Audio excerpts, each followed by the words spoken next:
আল্লাহু আকবার,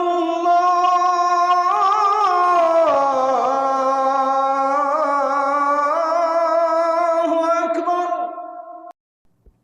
প্রাথমিক বিদ্যালয়ে শিক্ষক নেওয়ার ক্ষেত্রে সেখানে কোনো ধর্মীয় শিক্ষক রাখা হয়নি। বিশেষ করে ক্লাস 3 পর্যন্ত ধর্মীয় শিক্ষা নেই।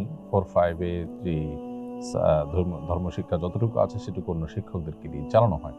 এটা খুবই আপত্তিকর একটি বিষয়।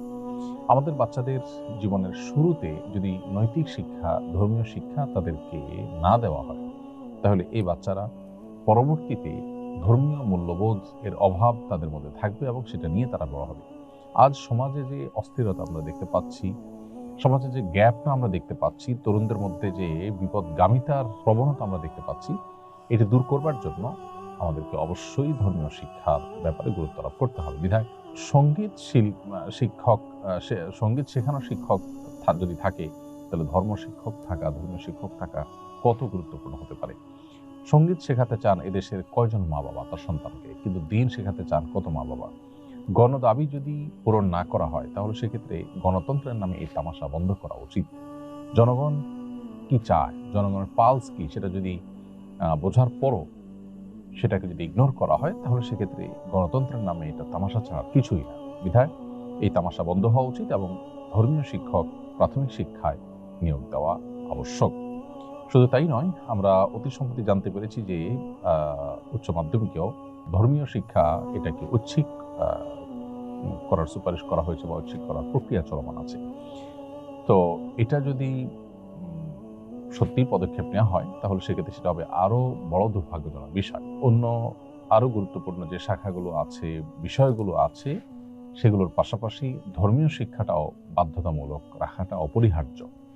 আমরা যেখানে আমাদের সমাজে অধঃপতন দেখতে পাচ্ছি, সেখান থেকে উত্তরণের জন্য আমাদের সন্তানদেরকে গুরুত্বের সাথে ধর্মীয় শিক্ষা, ধর্মীয় মূল্যবোধ শেখানোর তাগাদা আমরা প্রতিদিন অনুভব করছি। সেখানে সেই জায়গা থেকে আমাদের আরো পেছনে সরে যাওয়া, এটা পাশ্চাত্যপদতা ছাড়া আর কিছুই নয়।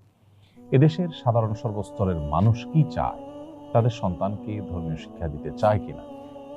এদেশের প্রত্যেকটা মা বাবা তাদের সন্তানদেরকে দিন শেখাবার জন্য আলাদা হুজুর, আলাদা শিক্ষক তাদেরকে বাসাবাড়িতে নিয়োগ দিতে হয় এবং সে তারা টাকা পয়সা খরচ করে করেন। এখান থেকে তাদের আগ্রহ বোঝা যায়।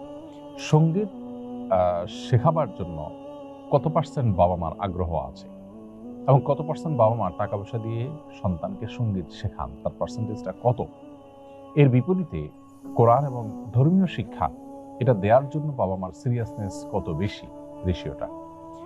তো এই দুইটা চিত্রকে পাশাপাশি রেখে যদি আমরা পর্যালোচনা করি, আমরা দিনের আলামত দেখতে পাই যে সঙ্গীত শিক্ষা দেওয়ার জন্য প্রাথমিক শিক্ষায় শিক্ষক নিয়োগ দেওয়া, এটা রীতিমতো আরোপ করার মতো একটা কাজ, যেটা আসলে আরোপ করতে চাওয়া হচ্ছে।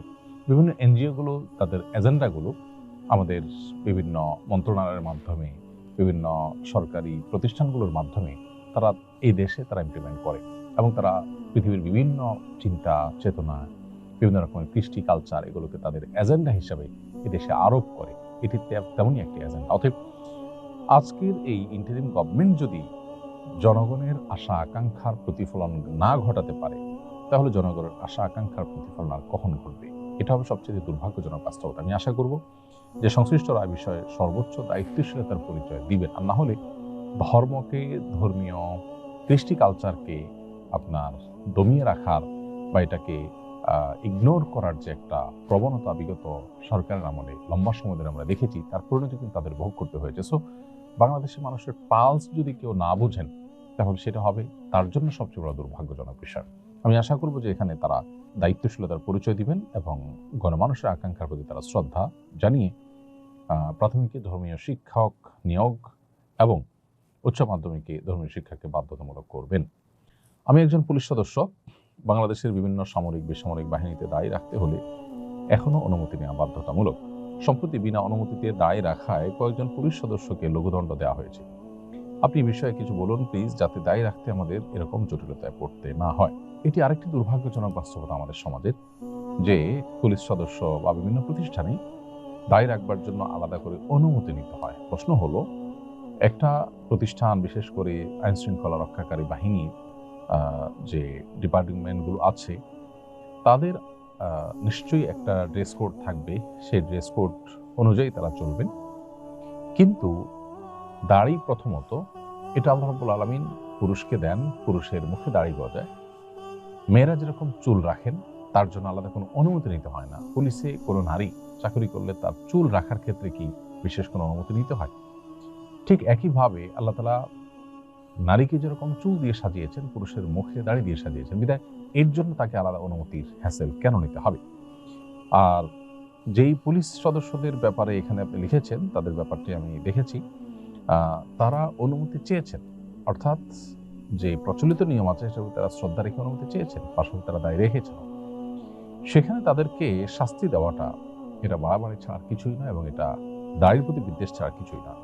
দেখুন, পৃথিবীর উন্নত দেশগুলোতে আমরা জানি যে দাড়ি নিয়ে বহু মানুষ ডিউটি করে পুলিশে, বিভিন্ন বাহিনীতে, এবং আমাদের দেশেও দাড়ি এটা তার পেশাগত দায়িত্ব পালনে কোনো প্রকার হেরফের করা বা তার কোনো প্রকার বাধা সৃষ্টি করা বা তার দায়িত্বে কোনো প্রকার দায়িত্ব পালনে কোনো অসুবিধা তৈরি করার মতো কিছু কিন্তু হয় না। তাহলে সেক্ষেত্রে এটার জন্য আলাদা করে অনুমতি নেওয়ার এই তোড়জোড় করবার কি কারণ থাকতে পারে? বরং সৎ ধর্মপ্রাণ যে মানুষগুলো আছে তাদেরকে যদি এই সমস্ত বাহিনীগুলো গুরুত্বের সাথে, শ্রদ্ধার সাথে তাদেরকে ওয়েলকাম করে, এবং সেই সমস্ত প্রতিষ্ঠানগুলোতে দাড়ি নিয়ে দিন ধর্ম পালন করে যদি কাজ করা যায়, তাহলে সেক্ষেত্রে মানুষ সেখানে ধর্মীয় আবেগ রয়েছে, এবং ধর্মপ্রাণ মানুষ যারা আছেন তারা সেখানে যেতে উৎসাহী হবেন, এবং তারা যদি উৎসাহী হন তাহলে সেক্ষেত্রে প্রতিষ্ঠান উপকৃত হবে, দেশের কল্যাণ হবে। বিধায় এ ব্যাপারে আমাদের প্রচলিত নিয়ম যদি থাকেও অনুমতি নেওয়ার, আমি আশা করব যে সেটা পরিবর্তন করা কিংবা সে ব্যাপারে পুনর্বিবেচনা করার সময় এখন এসেছে। এবং দাড়ি রাখা নিয়ে যারা কড়াকড়ি করেন, সেই ইসলাম বিদ্বেষী যে মানুষগুলো আছে তারা মূলত এদেশের সাধারণ মানুষের চিন্তা চেতনা এবং সংবিধান যে মানুষকে ধর্ম পালনের অধিকার দিয়েছে তার বিরুদ্ধে অবস্থান করছে। একজন নাগরিক হিসাবে আমি সর্বাবস্থা আমার ধর্মীয় স্বাধীনতা ভোগ করবার অধিকার রয়েছে। পুলিশে চাকরি করতে গেলে আমার সেই স্বাধীনতাকে আপনি খর্ব করবেন এবং সেখানে আপনি অনুমতি নেওয়ার যে বাইন্ডিং সেটা তৈরি করে দিবেন, এটা কোনোভাবেই গ্রহণযোগ্য হতে পারে না।